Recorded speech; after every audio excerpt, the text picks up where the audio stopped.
So here we have the Ace M1 from GT Racing. It's a premium gaming chair that looks very similar to a Secretlab Titan, but comes in at almost half the price. So in today's video, we're gonna go ahead and do a full comparison between the two to see how it stacks up. Now, if you guys remember a couple of months ago, we did a review on the GT Racing gaming chair, which turned out to be one of the best gaming chairs that I felt like you could pick up for under 200 bucks. You guys absolutely loved it. You bought a ton of those chairs. Not to mention, some of you guys actually DM'd me on Instagram and Twitter and told me how good of a customer service department GT Racing actually had, which is always good to hear as a creator, especially when I'm doing these reviews for you guys. Now, the Ace M1 comes in at 270 bucks, which is on deal right now for $260 if you buy it directly from GT Racing's website. I will make sure to leave links down below for all of you, both for Amazon and GT Racing, along with any discount codes that I might have for you. Now, GT Racing did send me this chair for free, but for those of you guys that have never been here before, that doesn't matter. I'm gonna give you guys my honest review regardless. I'm gonna tear this chair apart and give you guys an honest, in-depth review. They have no input on it whatsoever, not to mention they're seeing this video at the same time you guys are. So before we get into cons, let's go ahead and go over specs and design and kind of stack it up against the Secretlab Titan to see how it actually compares. Now, in terms of spec, the chair supports up to 350 pounds for its weight capacity and comes in at just under 60 pounds itself.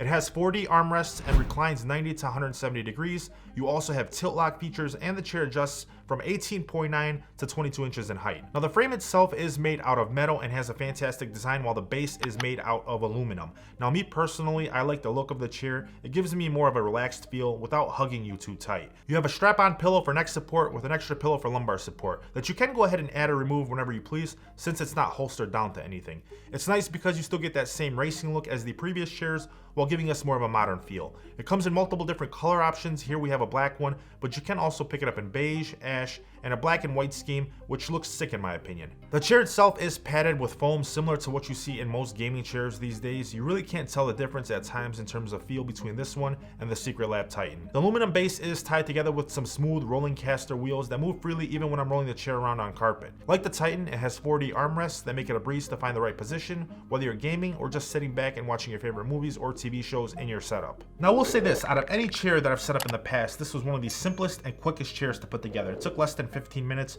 You have a couple of bolts on the top part of the chair. You have some holding the armrests, and then you have the rest of the bolts connecting the bottom seat cushion to the plate, which connects to the wheels. And you'll also get a few spare parts from GT Racing just in case you lose anything or something breaks in the future. You can go ahead and use those spare parts. It was an absolute breeze to set up, and you should be ready to go within 15 minutes. Now let's compare the build between these two chairs. The Ace is made from metal while the Titan is made from steel. In terms of stitching and upholstery, both have PU leather, with the Titan providing a little more, offering some soft woolly fabric and Nappa leather. Both chairs do have a 5-year warranty, and the Titan is much heavier thanks to its steel frame and different size options. Now, when it comes to weight capacity, you do get 350 pounds with the Ace. However, with the Titan, you have 3 different class setups. You have the Omega series, which supports up to 240 pounds, the Titan series, which supports up to 290 pounds, and the Titan XL, which supports up to almost 400 pounds. So if you think about it in terms of foundation, you have to go for the most expensive Titan version that costs well over 500 bucks to get the same support that you get with the M1. You'll notice with the Secretlab Titan that the seat cushion is thicker than the Ace, which makes a big difference in those longer gaming sessions. The sides on this Ace also curve and break off from the seat cushion itself, whereas with the Titan, it's one full piece. This is all personal preference, but in terms of longevity, typically seats that break off in design over the years don't hold up as well. Is this true with the Ace? I'm not really sure. I don't think it is. Seeing how the Ace has a premium feel to it, it's not made up of that same cheap feel that you're used to with most gaming chairs under this price point. Obviously, time will tell, and as always, I will make sure to provide you with updates because I will be using this chair in rotation with other chairs down here in the studio and up in the game room. Now, in terms of comfort, guys, let's be realistic here for a second. Not everyone's idea of comfort is the same. Some people might love these chairs, some people might hate them. Some people might feel like they both feel the same. Some people might feel like one feels better than the other, and vice versa. But at the end of the day, in terms of specs and features, you can't deny the fact that the GT Racing chair is almost as good as the Secretlab Titan for half the price. Now, the Titan does have a bit more in terms of that premium feel to it, and since it's made out of steel, it's built to last.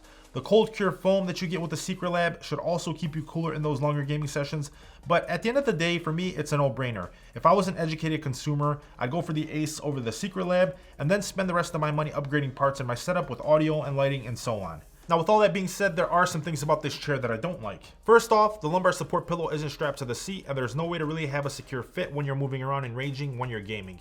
Some people might not even want that pillow there, but the Titan itself has built-in lumbar support with the touch of a dial. Another thing I don't like is that the armrests don't have a premium build to them. But in my comparison between the two, it turned out that in my scenario, the armrests were even worse with my Secretlab Titan. After just over a year, my left armrest feels like it's gonna snap off at any moment, so we'll be sending Secretlab an email for a new one once this video is over. Other than that, I'm truly impressed with the Ace M1. Is it the best gaming chair at this price point? I have no idea. I haven't tested out all the other gaming chairs out there to give you an honest answer, but in terms of specs and comparing it to the Secretlab Titan, if I was on a budget, or even if I wasn't, I feel like I'd still go ahead and recommend this chair to all my family and friends. Now, if you have any questions, comments, or concerns, or you want to talk about your personal experience with either one of these chairs, make sure you go ahead and drop it down below in the comment section for all of us. If you enjoyed this video, please make sure you smash that like button for me and subscribe if you haven't already. Thank you so much for watching. I'll see you guys in my next episode. Peace.